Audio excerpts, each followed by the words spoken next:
definition of marketing. We've gone through the 4 different trends in marketing. Any questions or comments on anything that we've covered so far? So this morning, talked about the importance of making mistakes. We define marketing. Marketing means solving customer problems profitably. We talked about we want to keep marketing as simple as possible, uncomplicate our marketing. And then we walked through the 4 different trends in marketing. What do we see? What's going on in marketing today? So let me see. Let me pick on a couple people here. I'll start with the green wave. Mike, are you there? I'm here. Mike, what's something you took away from the last hour? What did you find helpful? I like, pardon me. I like finding out how many people research really online before they actually contact a particular vendor for the product that they're interested in. Yeah. Yeah, I mean, I think it's true, not only business to business, it's more prevalent, but even in business to consumer. Think about if you're going to try out a new restaurant. I mean, who dares go to a new restaurant without checking it out ahead of time, right? Or, buying a car or any major consumer purchase, how much homework we do ahead of time now versus just relying on the salesperson to tell us whether we should buy that product or not. We do all of our research up front. Amy, what did you take away from the first hour? I love the comment, we fixed $10 haircuts. That kind of is providing me a little direction of where I need to go with my marketing, and a conversation I'll be having tomorrow with my marketing team. Oh, good. Very good. Let's do one more. Helen, good morning. What did you take away from the first hour? Yeah, thanks, Tim, for asking. I mean, it's just the hammering home and the re-emphasizing the interruption marketing to the permission, and of course the permission. And I'm happy you mentioned about the book, The Story Brand, because it's all about the story, and when you're talking about writing, that's about the consumer, if you will. Mm-hmm. Good, thank you. The customer. Right. So I really appreciate that. But there is some crossover, as you know, traditional marketing when you're attempting to stop the scroll, right? So I look forward to your comments when you get more to the social media. Thank you so much. Yeah. And hey, Tim, I got a takeaway. And I gave myself a homework assignment. You said, go to your website and ask whether it answers questions, whether it inspires, or whether it educates. That's a homework assignment I'm going to be doing. Perfect. So I want to, Helen, you led me to think of something I want to make sure that I make a point of, because we're talking about traditional marketing and inbound marketing. I don't want to suggest traditional marketing is not going away. I don't think. It's certainly becoming less important, I think, to a lot of companies, but we still have TV ads, we still have radio ads, we still have billboards, we still have people calling us on our cell phones. So those traditional marketing maybe are less, what word do I want to use? Kinder, gentler. Kinder, gentler, yeah. Maybe we don't get the results. Companies aren't getting the results from them they might have gotten from before. Again, because as consumers, we've become pretty savvy about working our way around those traditional marketing arms, but they're still with us, and more likely they still will be for time to come. So now what I'd like to do is I want to move forward and introduce you to the marketing cycle. Let me pull up my PowerPoint here.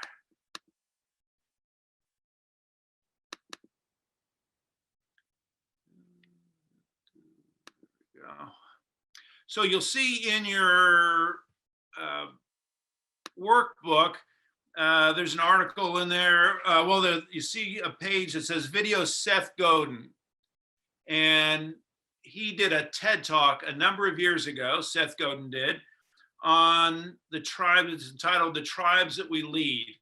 And your homework after today's session is to watch this TED Talk. We'll send you the link to it. It's one of the most popular TED Talks ever done on TED.com. And Godin talks about, again, kind of goes back and gives us a history of marketing, traditional marketing versus what we see now. But about 2/3 of the way through the TED Talk, he suggests 3 questions that we should be asking of ourselves on a regular basis as it relates to our marketing.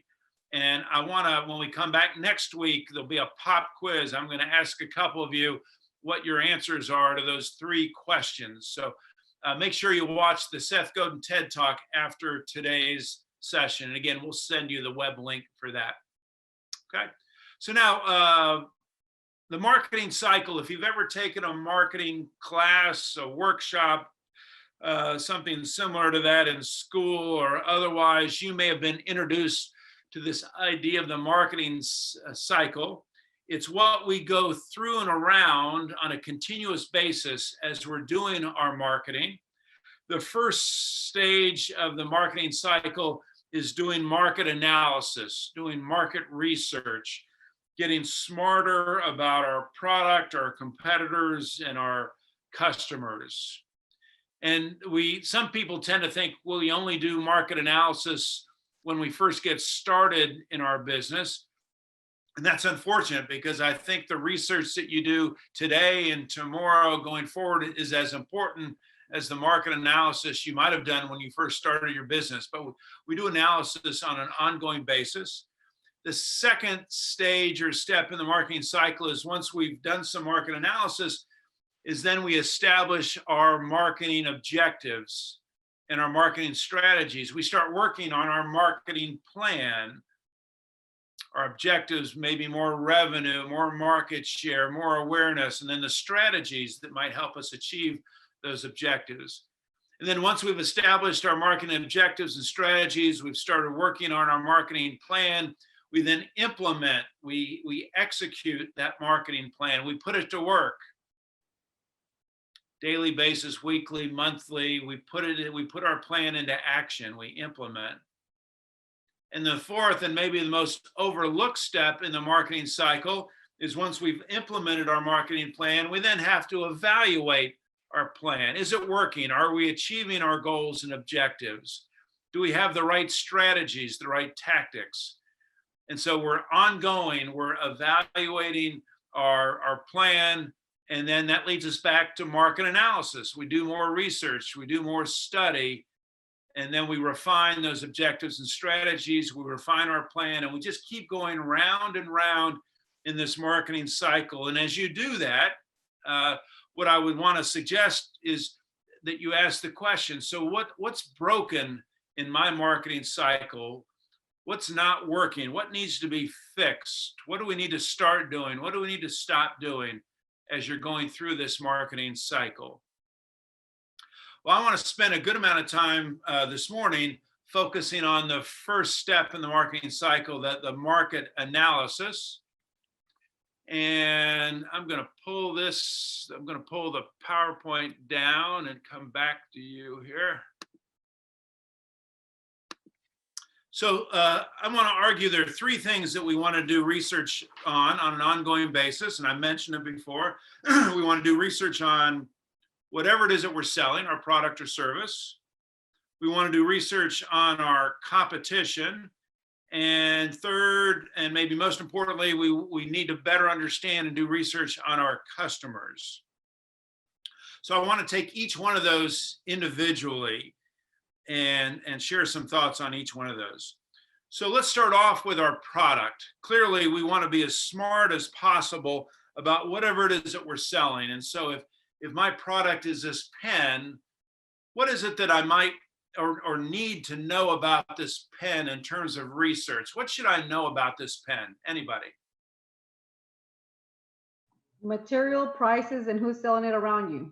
Yeah, I need to know, what are the materials that go into this pen? What different types of materials go into this pen? And then once I've done that, how do people use this pen? For what purposes do people use this pen? And who else is selling? That would be looking at competition. Who else is selling this pen? But I want to look at the shapes and the sizes and the packaging, the different types of ink. Essentially, I need to become an expert on pens. If this is my product, I need to become an expert on pens. And so that means I need to be studying and updating my research all the time. So my goal is to become essentially an expert on whatever it is that I'm I'm selling. And so where do I get that information? Where do I find out more about my pen? Well, I'd probably join if there's an industry association for sellers of pens. I'd be a member of that association. I would attend their conferences, their trade shows. I would subscribe to their newsletters, always looking to consume new information about that product, about that service. And certainly the internet, there's no shortage of information on any product or service. So again, I'm always looking on the internet for additional research. I'm talking to my customers about these pens, about how they use these pens and what changes would they like to see in these pens? What innovations would they like to see in my product or service? So I'm always looking to update what I know about my product or service, because it's almost like there's a pop quiz every day on my product, right? People are asking me questions about my product or service all the time. I heard a video a couple of years ago that really kind of changed my thinking about product and the type of research that I should do on my product. The video was done by a professor at Harvard. His name, Dr. Clay Christensen. He's written a number of best-selling books, and he actually, unfortunately, passed away about a year ago, but really was considered a leader in terms of thought about marketing. So I want to share with you a brief video that he did a couple years ago. It's only about 4 minutes long, I think. But again, I think it gives us an interesting perspective about what it is that we sell. So hang with me for just a minute and let me see if I can find this video.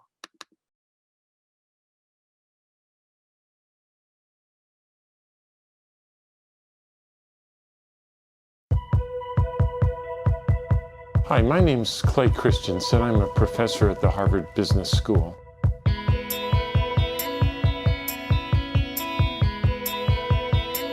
I brought with me a set of puzzles, all related to innovation.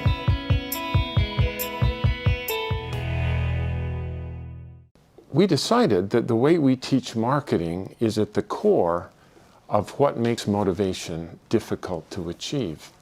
The most helpful way we've thought of it so far is that we actually hire products to do things for us. And understanding what job we have to do in our lives for which we would hire a product is really the key to cracking this problem of motivating customers to buy what we're offering. So I wanted just to tell you a story about a project we did for one of the big fast food restaurants. They were trying to goose up the sales of their milkshakes. They had just studied this problem up the gazoo. They brought in customers who fit the profile of the quintessential milkshake consumer. And they'd give them samples and ask, could you tell us how we can improve our milkshakes so you'd buy more of them? Do you want it chocolatey or cheaper, chunky or chewier? They get very clear feedback. They would then improve the milkshake on those dimensions, and it had no impact on sales or profits whatsoever. So one of our colleagues went in with a different question on his mind, and that was, I wonder what job arises in people's lives that cause them to come to this restaurant to hire a milkshake. So we stood in a restaurant for 18 hours one day and just took very careful data. What time did they buy these milkshakes? What were they wearing? Were they alone? Did they buy other food with it? Did they eat it in the restaurant or drive off with it? It turned out that nearly half of the milkshakes were sold before 8 o'clock in the morning. The people who bought them were always alone. It was the only thing they bought, and they all got in the car and drove off with it. So to figure out what job they were trying to hire it to do, we came back the next day and stood outside the restaurant so we could confront these folks as they left, milkshake in hand. And in language that they could understand, we essentially asked, excuse me, please, but I got to sort this puzzle out. What job were you trying to do for yourself that caused you to come here and hire that milkshake? And they'd struggle to answer, so we'd then help them by asking other questions like, well, think about the last time you were in the same situation, needing to get the same job done, but you didn't come here to hire a milkshake. What did you hire? And then as we put all of their answers together, it became clear that they all had the same job to do in the morning, and that is they had a long and boring drive to work. And they just needed something to do while they drove to keep the commute interesting. One hand had to be on the wheel, but somebody had given them another hand and there wasn't anything in it. And they just needed something to do while they drove. They weren't hungry yet, but they knew they'd be hungry by 10 o'clock. So they also wanted something that would just go down there and stay for their morning. Good question. What do I hire when I do this job? You know, I've never framed the question that way before, but last Friday I hired a banana to do the job. Take my word for it, never hire bananas. They're gone in 3 minutes, you're hungry by 7:30. If you promise not to tell my wife, I'd probably hire donuts twice a week, but they don't do it well either. They're gone fast, they crumb all over my clothes, they get my fingers gooey. Sometimes I hire bagels, but as you know, they're so dry and tasteless. Then I have to steer the car with my knees while I'm putting jam on them, and then if the phone rings, we got a crisis. I remember I hired a Snickers bar once, but I felt so guilty I've never hired Snickers again. Let me tell you, when I come here and hire this milkshake, it is so viscous that it easily takes me 20 minutes to suck it up that thin little straw. Who cares what the ingredients are? I don't. All I know is I'm full all morning and it fits right here in my cup holder. Well, it turns out that the milkshake does the job better than any of the competitors, which in the customers' minds are not Burger King milkshakes, but it's bananas, donuts, bagels, Snickers bars, coffee, and so on. But I hope you can see how, if you understand the job, how to improve the product becomes just obvious.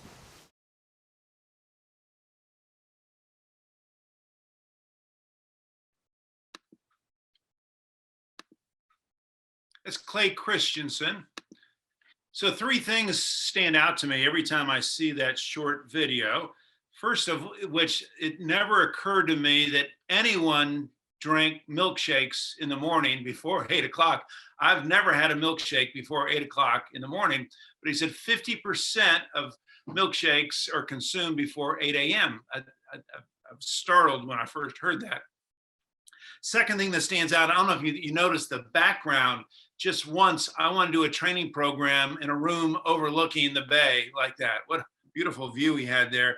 But the third thing that really got my attention was that question. What job does someone hire your product to do? And who did they hire last time to do that same job? It's a very different way of looking at what it is that you sell, that people are hiring your product or service to do a job. Now, the milkshake, he said people hire the milkshake for a couple of reasons. One, they're driving with one hand, they have an empty hand, they don't know what to do with this hand, they need something in this hand, why not a milkshake? Second is, I'm driving someplace in the morning, I'm hungry, right? I got an empty gut, I need something to fill that gut. Snickers bar doesn't do it, the donuts didn't do it, milkshake fills me up. So what job does that milkshake do? It fills me up for that drive that I'm on. So think about your product or service and what job do your customers purchase that product to do? And then the follow-up question is, before they purchase your product, what product did they purchase the last time they needed that job done? So let's see. John, we'll come to you. Are you ready? John? Yes. Okay. So I have a math tutoring business. All right. Yep. So what job are people filling if they want their kids to pass the current math course? Whatever it is, 2nd, 3rd, 4th, 5th grade, whatever it is, high school. And so and what have they done to last time?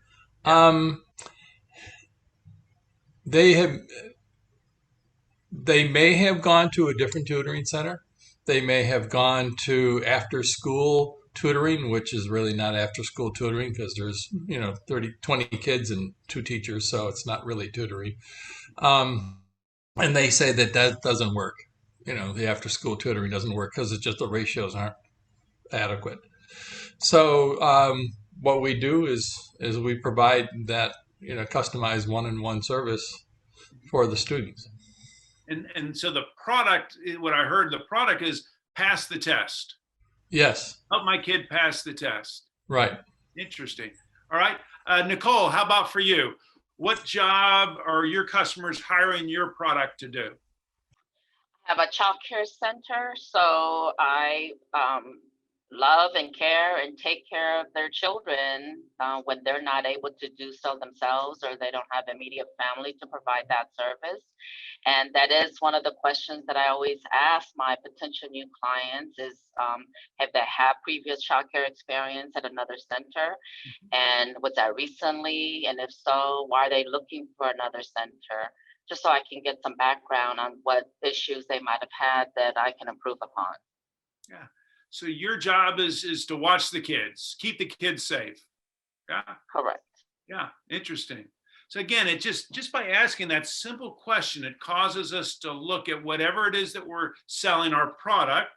My pen, why do people hire this pen? Well, they need something, one, to fit in their hand, and two, something that'll help them take notes or keep records or whatever the case might be.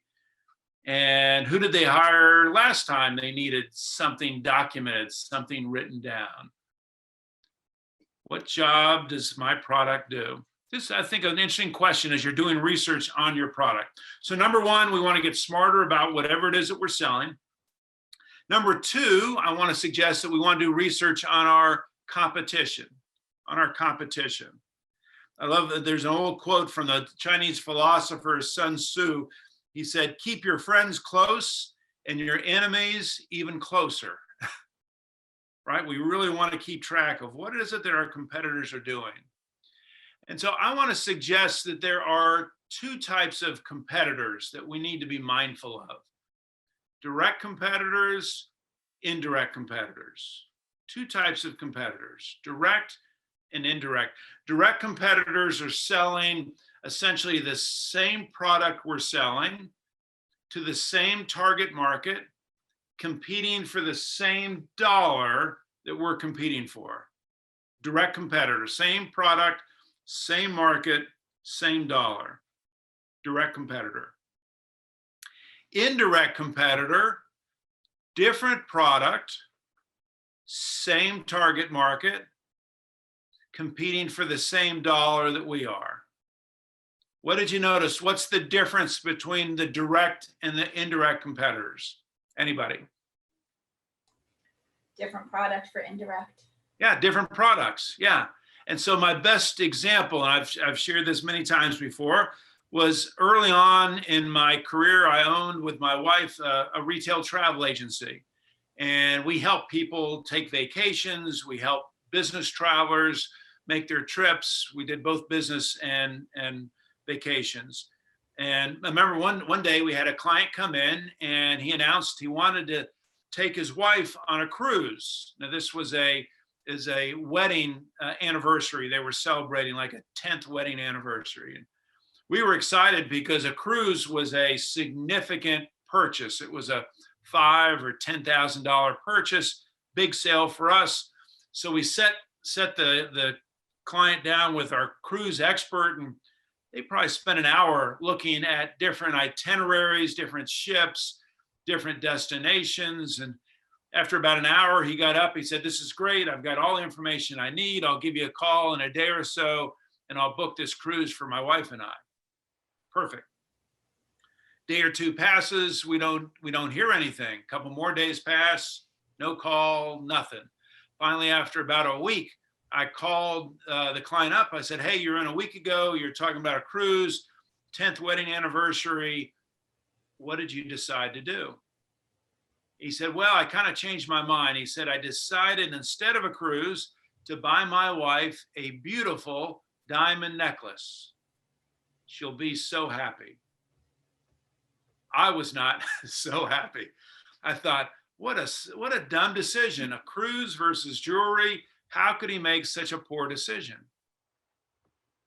And then it occurred to me for the first time that we had a new competitor, one that I had never paid much attention to. Who was the new competitor? Anybody? The jewelry store, right? Up to that point, I had just imagined that my competitors were other travel agencies. And there were a half a dozen other travel agencies within our kind of geographic market. And we competed against each other. We all knew each other and we competed against each other in different ways. But I never thought of the jewelry store as a competitor until that moment. But they were an indirect competitor. They weren't selling travel, they were selling jewelry. But they were selling into the same target market, an affluent target market, people with extra money to take cruises or buy jewelry. And they were competing, in my case, for the same $5,000 to $10,000 that this customer had to spend on his anniversary. They were an indirect competitor. Well, this really opened up my eyes because I started thinking, well, who else are my indirect competitors? Jewelry store, furniture store, car dealership. These were all places that that he could have taken that same amount of money and made a purchase. Well, this again really changed my marketing because up to this point, our marketing message had essentially been, we're a better travel agency. We're better than this agency. We're better than this one. We're better than this one. We're faster. We're smarter. We're more experienced. We're a better travel agency. Now, after this experience with this client and the jewelry, our marketing message changed. It morphed to, wouldn't you rather travel? Wouldn't you rather take a trip? Would you agree that's a very different message than, we're the best travel agency? Wouldn't you rather travel? So think about your competitors. My guess is your direct competitors. Remember, direct competitors selling the same product or service, same target markets, competing for the same amount of money that you are.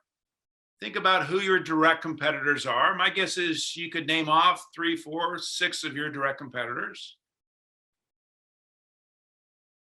But also think about who are your indirect competitors. Who is selling a different product or service to the same target market, competing for the same dollar that you are? Indirect competitors. Let's see, let's hear a couple examples. Christine, good morning. Good morning. So, I've got a couple, Christine. Christine Nugent, we'll go to you first, and Christine Hens, I'll come back to you. So, Christine Nugent, remind us what your product or service is. We sell painted auto body parts. There we go. And how many direct competitors do you have sell essentially the same stuff to the same people? Probably 5 main direct competitors. Okay. And your primary customer, describe your primary customer. They value their time, convenience. Yeah. But are they individuals? Are they companies? Individuals. Individuals. Okay. So it could be me looking for a part for my car. Mm-hmm. Good. And so I could, certainly variety of different places like you all that I could go to. So lots of direct competitors. Who might be an indirect competitor for you? It would be the body shops that you can take your car to instead. Okay. Yeah, I could just go to a body shop and they could order that part for me. Where else? What else? If I've got a broken part, where else might I go? Another online, Amazon. Okay. Yeah. But what about the AutoZone? AutoZone, yeah. So a different product. So give me an example of maybe your most popular product that you sell. So like our side view mirrors. Side mirrors, right? So I've got an old car and the mirror needs to be replaced. What's that mirror going to cost me? $350. $350. Okay. Woo, that's expensive. So on average, $350 to replace the mirror on my car. It's $3. $350. $350. So Christine, here's the question. I don't know if I need to replace that mirror or not. Maybe I'll spend that $350 on what else? Anything else, I guess. Let's say for the car. Where else could I spend $300 on my car aside from a new mirror? You mean like something else besides a mirror? Yep. Your paint, Yeah, I could maybe get a really cheap paint job. I could get some, boy, you know, the car's not been running very well. I could maybe get some work done on the car.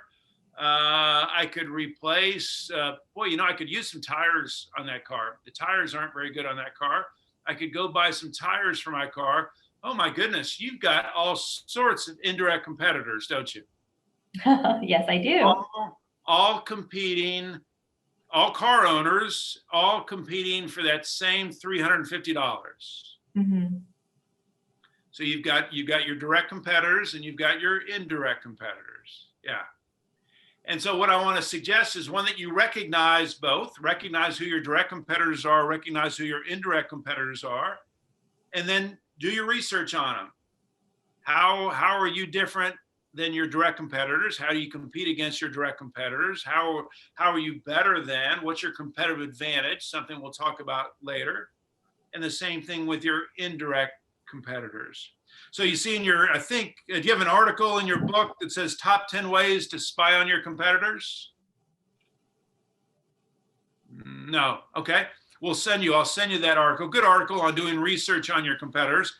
But I do know on maybe the next page you have it's called a competitive analysis. Yeah, turn to that competitive analysis.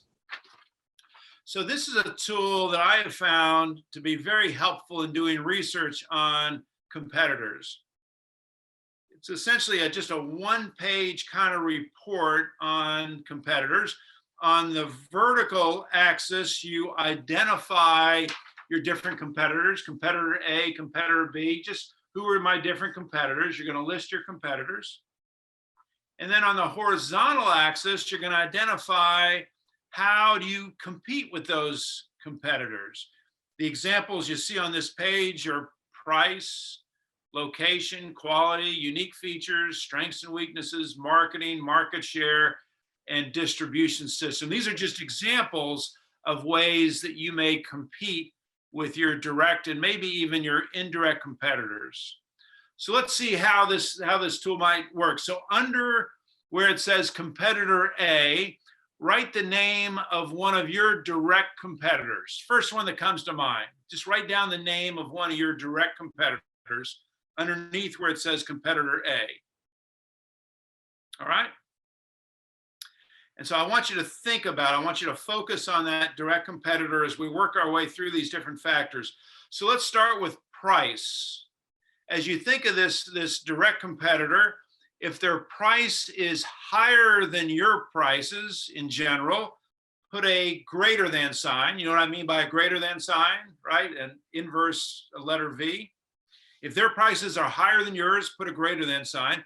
If their prices are lower than yours, put a less than sign. And if their prices are about the same as yours, put an equal sign. I just want you to think about their pricing versus yours, okay? Next, location.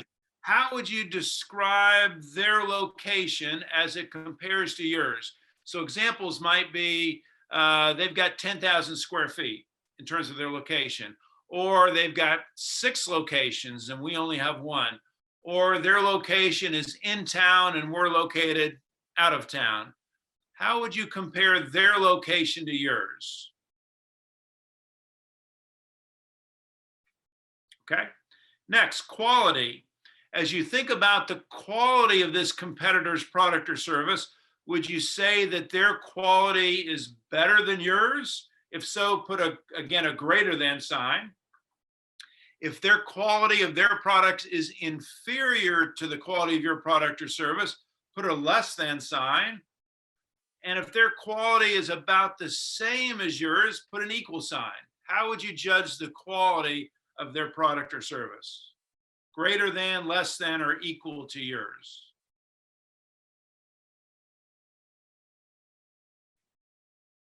Next, unique features. As you think about this direct competitor, what is unique about their company? What stands out about their company? So unique features, example could be they've been in business for 100 years. A unique feature, they are a woman-owned business. They're certified as a woman-owned business. Unique feature, there are 3 partners, 10 locations. Unique feature, I don't know, what else comes to mind? Unique feature. They recently won an award.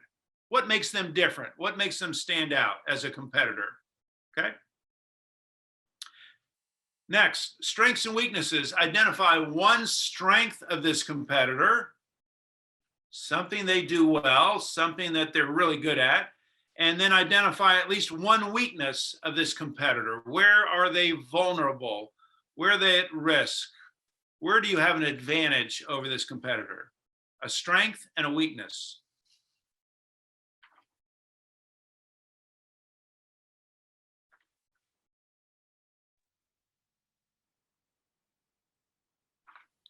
Next, under marketing, what type of marketing do they do? Do they do digital marketing, email marketing, door to door? Do they have salespeople? Do they use reps? What type of marketing are you aware of that they engage in? How do they promote their products and services? Try to list a couple different ways that they market.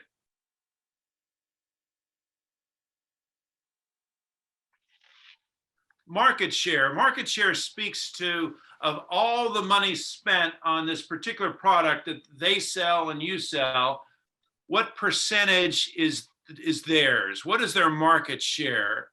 So you may not know the dollar market share, but you have some sense of size. Are they bigger than you in terms of sales volume? Are they smaller than you? If they're bigger than you, put a greater than sign. If they're smaller than you, put a less than sign. Again, we're talking about revenue, talking about sales. If they're about the same size as your company, put an equal sign. Just judging some sense of size, total revenue.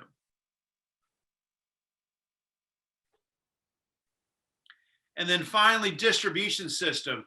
How do they distribute their product or service? Are they a retailer, a wholesaler, a jobber? Do they go direct with customers? Do they go through reps? Are they a franchisor, online, offline? How do they distribute their product or service? This may be more applicable to some of you than others. Distribution system. How do they get their product in the hands of the consumer?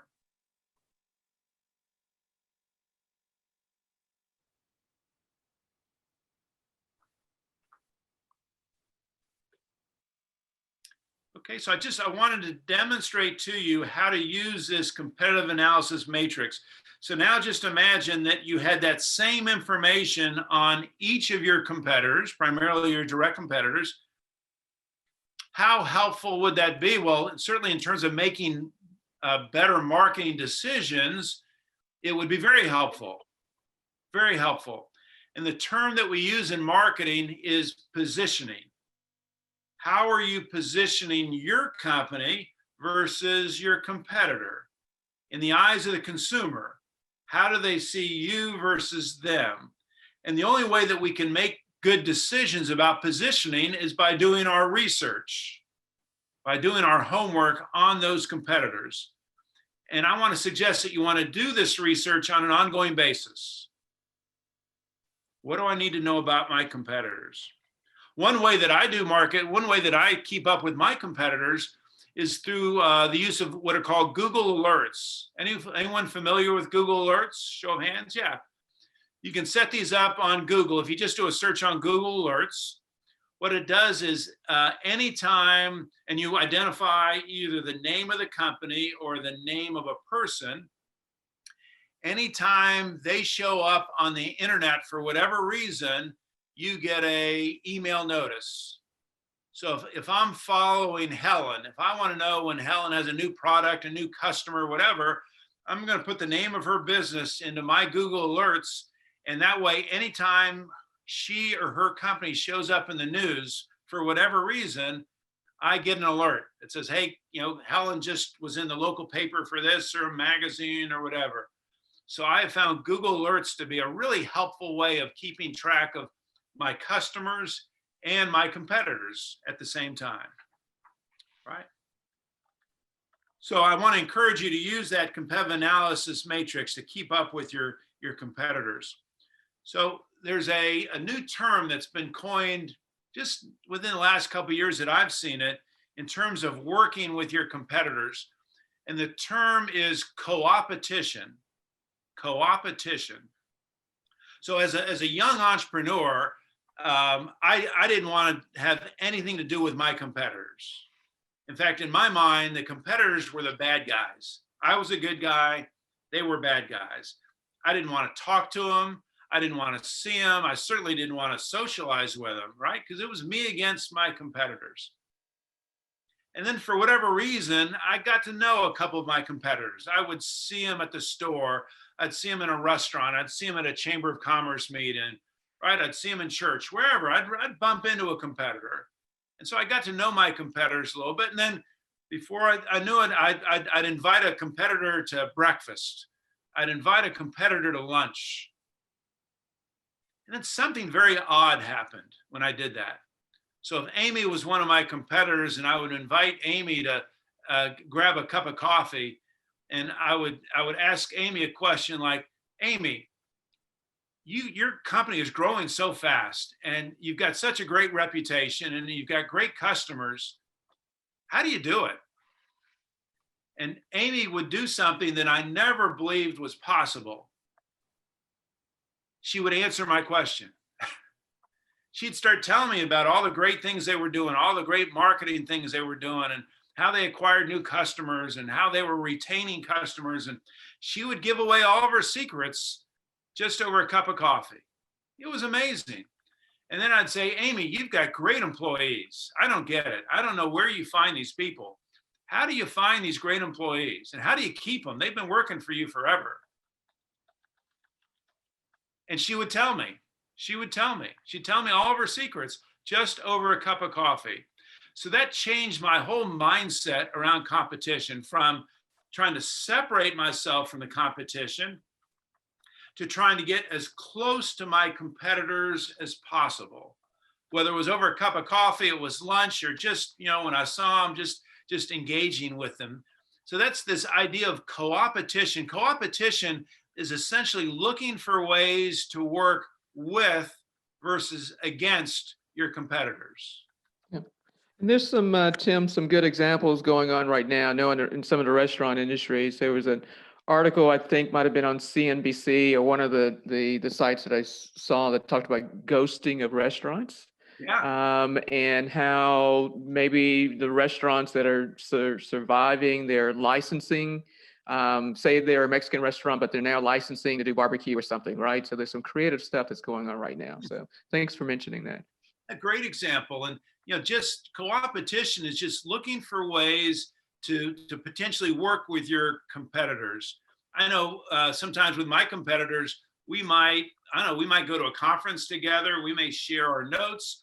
We may put on an event. Maybe it's a hiring event, or maybe it's a client, a prospecting event, looking for ways to work together versus working against your competitors. One, it's a great way to learn about your competitors. And two, you may find there's some synergy there that you might have with your competitors. And all of a sudden, Amy has someone that comes to her looking for work and she's not hiring. Who do you think she refers that person to? To me. Or she gets a customer who's looking for a particular service that she doesn't offer. Who is she going to refer that customer to? To me, because now we've established this relationship between two different companies. So I really want to encourage you, once you've identified your competitors and you've done some research on them, look for opportunities to work with your competitors. One of my favorite quotes, and I'll paraphrase it because I don't know it exactly, came from Abe Lincoln from the book Team of Rivals. He said, "Do we not destroy our enemies when we make them our friends?" Do we not destroy our enemies when we make them our friends? Lincoln is famous when he first was elected president, he put together his cabinet. He put a number of people who ran against him for president on his cabinet because he felt like the closer he could stay to those quote unquote competitors, the better off he was. So he put them on his cabinet. He engaged them into his organization. Simon Sinek, one of my favorite authors, written a number of best-selling books. When he talking about competitors, his suggestion was, quote, find a worthy rival. Find a worthy rival, because by finding a strong competitor, someone who you feel like, hey, I need to get like them, I need to be as good as those guys, doesn't that force us to raise our own game? Doesn't that force us to get better? Find a worthy rival. Okay, so those just couple different ideas